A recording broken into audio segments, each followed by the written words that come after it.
Halo Fact Checkers, kembali lagi di Cek Faktait, channel yang selalu menghadirkan berita viral dengan data, bukan drama. Hari ini, kita akan membahas satu berita yang menggemparkan jagat maya, video viral tentang kondisi Sungai Citarum yang penuh sampah, yang diunggah pada 20 Juni tahun 2025 dan telah menyita perhatian jutaan orang di Indonesia. Apakah benar kondisi Sungai Citarum separah itu? Bagaimana data resminya? Apakah video ini menggambarkan kondisi terkini? Atau hanya potret sebagian kecil dari masalah yang sudah lama ada? Di video ini, kami akan kupas tuntas dari berbagai sudut, mulai dari data pemerintah, wawancara dengan ahli, opini warga, hingga solusi yang sudah dan sedang dijalankan. Jadi pastikan kalian tonton sampai akhir, klik subscribe, nyalakan lonceng, dan share video ini supaya makin banyak orang yang tercerahkan dengan fakta, bukan hanya sekadar sensasi. Video viral ini pertama kali muncul di kanal Berita Lintas Indonesia Pagi pada 20 Juni tahun 2025 dengan judul viral, Citarum Sungai Sampah. Dalam video tersebut, terlihat aliran sungai yang nyaris tidak bergerak karena tertutup tumpukan sampah plastik, kayu, dan limbah rumah tangga. Lokasinya berada di kawasan Dayakolot, Kabupaten Bandung. Cuplikan ini kemudian menyebar cepat di media sosial terutama di TikTok, Instagram Reels, dan YouTube Shorts. Berbagai akun membagikan ulang dengan caption menggelitik seperti sungai atau tempat sampah raksasa, Indonesia darurat lingkungan, Citarum harum gagal. Bahkan ada akun yang menambahkan musik dramatis dan teks editan seolah-olah ini pertama kalinya Sungai Citarum penuh sampah. Padahal faktanya tidak demikian. Tapi, apakah benar ini kondisi keseluruhan Sungai Citarum saat ini? Atau hanya potret dari satu titik bermasalah? Untuk memastikan fakta, kami cek data terbaru dari Dinas Lingkungan Hidup DLH Jawa Barat dan laporan lapangan Citarum Harum. Berikut faktanya.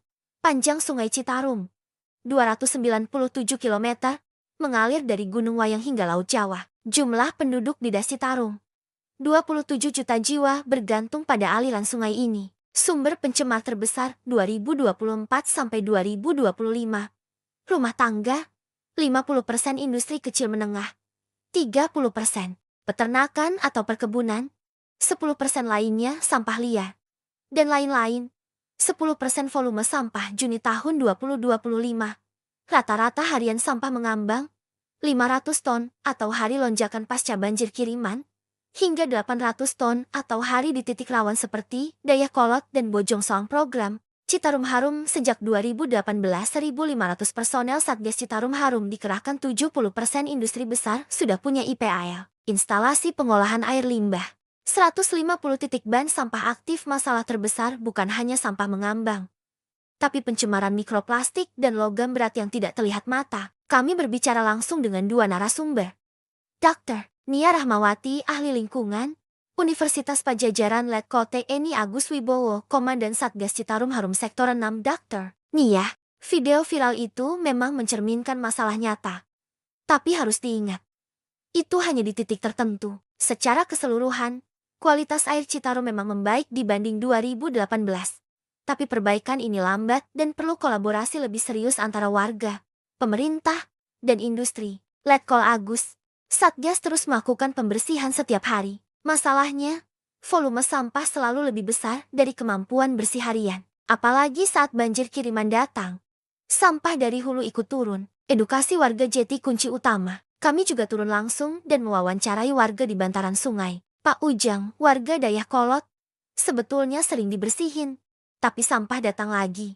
Banyak juga yang buang sampah sembarangan, apalagi malam-malam. Butini, warga Bojongsoang, kalau hujan deras, sampah dari atas turun semua. Kami bantu bersih-bersih, tapi ya berat kalau sendirian. Opini netizen, kami kumpulkan komentar dari YouTube, Instagram, dan TikTok. Miris lihatnya, padahal Citarum sumber air jutaan orang. Jangan cuma salahin pemerintah, kita juga harus stop buang sampah sembarangan. Citarum harum apa Citarum kelam? Apakah masalah ini hanya ada di Indonesia? Ternyata tidak. Sungai-sungai di dunia juga menghadapi tantangan serupa. Sungai Ganges, India, salah satu sungai paling tercemar di dunia, terkontaminasi limbah industri dan ritual keagamaan. Yangtze River, Tiongkok, dihantui masalah sampah plastik meski sudah ada operasi pembersihan besar-besaran. Pasig River, Filipina, pernah dinobatkan sebagai sungai terkotor di dunia sebelum program rehabilitasi besar-besaran. Lalu, apa yang sudah dan bisa dilakukan? Program pemerintah, Percepatan pembangunan IPAL di industri kecil, perluasan bank sampah di 100 desa sepanjang Das Citarum.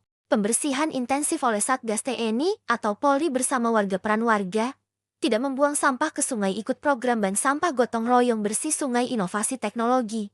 Penggunaan trash barrier, jaring penahan sampah di 50 titik strategis, drone pemantau sampah di sungai, pabrik daur ulang sampah plastik mini di pinggir sungai Haus. Fakta penting.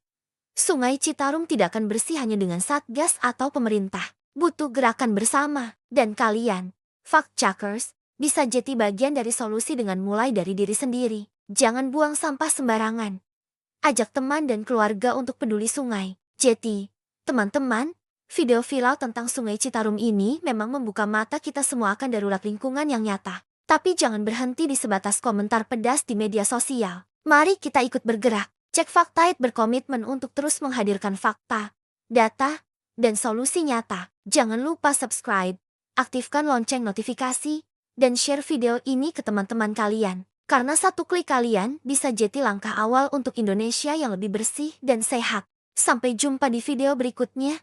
Dan ingat, cek faktanya, sebarkan kebenarannya.